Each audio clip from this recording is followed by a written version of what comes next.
والصلاة والسلام علی رسولہ الکریم وعلی آلہ وصحبہ اجمعین۔ آخری عشرہ شروع ہونے والا ہے، اس میں دو چیزیں بڑی اہم ہیں، ایک شب قدر اور ایک اعتکاف۔ شب قدر 5 راتوں میں گھومتی ہے، ایک 27 کی رات ہی شب قدر نہیں۔ ہمارے پورے ملک میں 27 کی رات اس طرح منائی جاتی ہے جیسے یہی شب قدر ہے، حالانکہ اس کو اللہ نے گھما دیا ہے۔ کبھی یہ 21 میں ہوتی ہے، کبھی 23 میں ہوتی ہے، کبھی 25 میں ہوتی ہے، کبھی 27 میں ہوتی ہے، کبھی 29 میں ہوتی ہے۔ اس کو اللہ تعالیٰ نے ایسے متعین نہیں کیا ہے۔ اللہ کے محبوب صلی اللہ تعالیٰ علیہ وسلم تشریف لا رہے تھے شب قدر بتانے کے لیے، تعین کے ساتھ، متعین ہونے کے ساتھ۔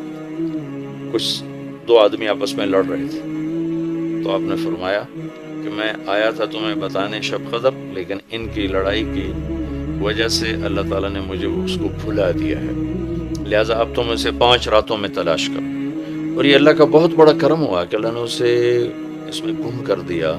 اگر اللہ تعالیٰ اس کو متعین کر کے بتا دیتے، اور آگے آنے والے زمانوں میں تو پتہ ہے کہ شب قدر میں بھی لوگ شراب بھی پئیں گے، زنا بھی کریں گے، تو پھر ایسی اللہ کی پکڑ آتی کہ شاید ہم بندر اور خنزیر بنا دیے جاتے۔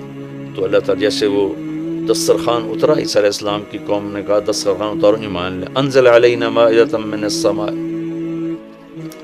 تو عیسیٰ علیہ السلام نے کہا یا اللہ دسترخوان اتار، تو اللہ تعالیٰ نے فرمایا اتار تو دوں گا، لیکن پھر کوئی ایمان نہ لایا تو وہ عذاب دوں گا کہ سب دیکھیں گے۔ تو وہ دسترخوان اتارا، پھر بھی لوگ ایمان نہیں لائے، سوائے چند ایک کے، تو اللہ نے باقیوں کو خنزیر بنا دیا۔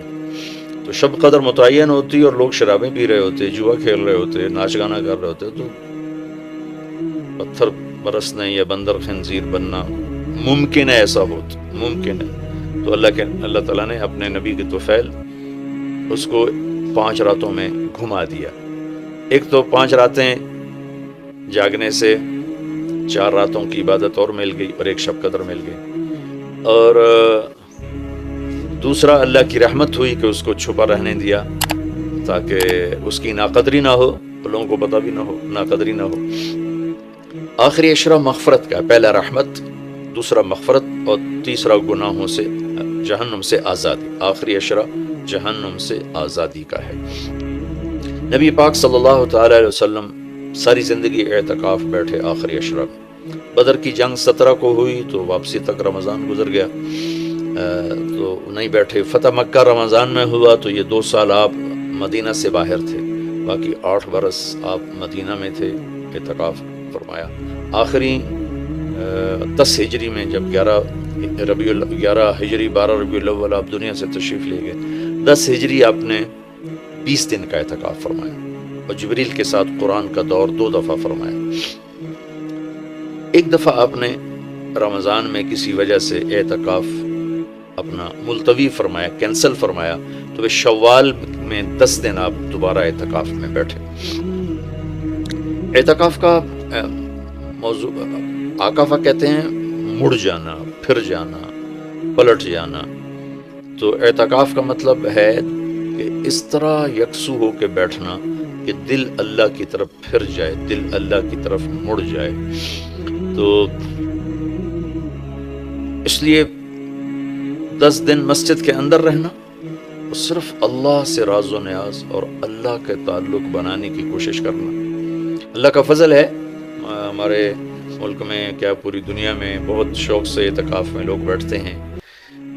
جب رمضان گرمیوں میں نہیں تھا تو جانا ہوتا تھا حرمین میں، تو ماشاءاللہ جگہ نہیں ملتی تھی بیٹھنے کی، اتنے اعتکاف کرنے والے لوگ ہوتے تھے۔ جب کوئی چیز رسم بن جاتی ہے تو اس کی روح نکل جاتی۔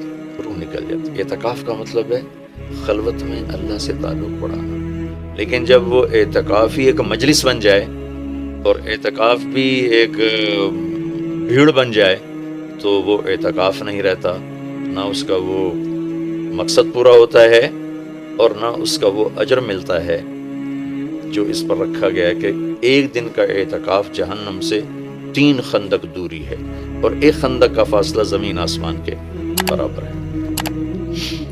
تو اعتکاف کا صحیح فائدہ تب ہے جب آپ بیٹھنے سے پہلے علماء سے پوچھ لیں کہ کیسے بیٹھنا ہے، کیا طریقہ ہے